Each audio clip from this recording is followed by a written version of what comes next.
isn't she? She is gorgeous. She is, and she's never changed. My dad's name is Roy. He's 90.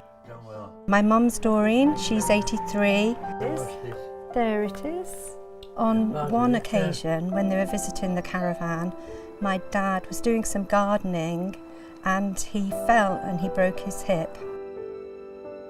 It's left him not very mobile at all now.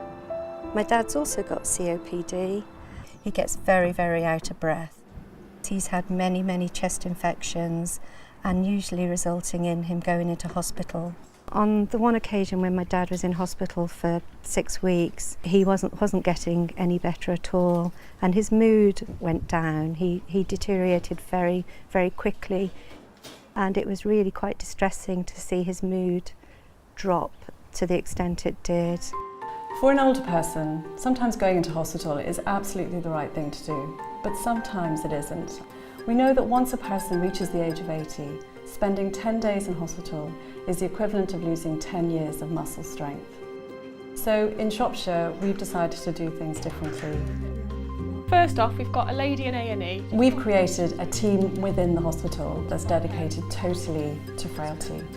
And it's made up of social workers, a consultant geriatrician, we have a GP with special interest in older patients, nurses, physios and occupational therapists. Mobilisers with a walking stick. We might all see the same patient in the same situation presented to us, but we'll all consider different aspects of that patient's care and journey. And that means that it feels like a much more cohesive response to a patient.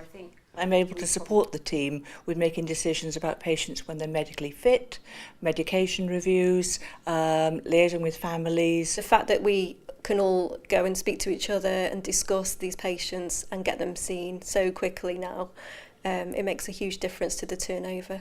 I'm part of a much bigger team. I can link in very, very quickly to our community workers, and when that person's discharged, they will be seen within 48 hours usually, returning home, so we can make sure that they really are safe on their discharge, and we can put plans in place then to support them long term if need be. The community matron plays a particularly key role in the team because they often know these patients out in the community and they bring in that knowledge of the patient and what they need then to get them home.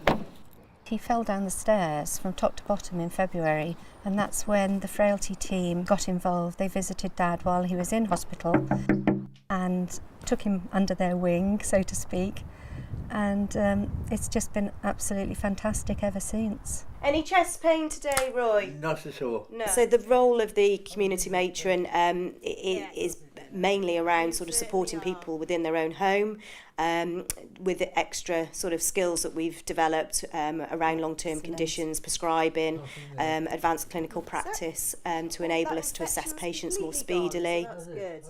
Prior to my involvement with Roy, he was in and out of hospital very frequently with chest infections and urine infections, both of which could be treated quite effectively at home.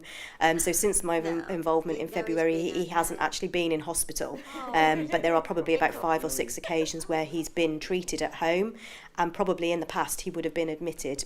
It was absolutely fantastic to see the National Health and Shropshire Council working together, and Zoe very, very much coordinated the care. They arranged for a hospital bed to come to the house.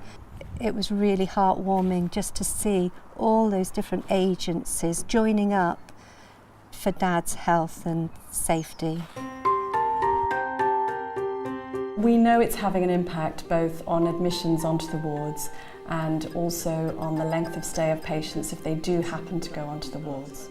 Shropshire CCG has worked with all the partners and providers to put a team together. It's been a team effort. We knew what we needed, we put everyone together, and we've made it work. For me, what has been a huge change is being able to deliver comprehensive geriatric assessment and care at the front door within hours of the patient coming to the hospital, rather than 2 to 3 days down the line on a ward, which is how we used to work. What I'm saying is get everyone together, get your team up and running, because it really does start to impact on patient care.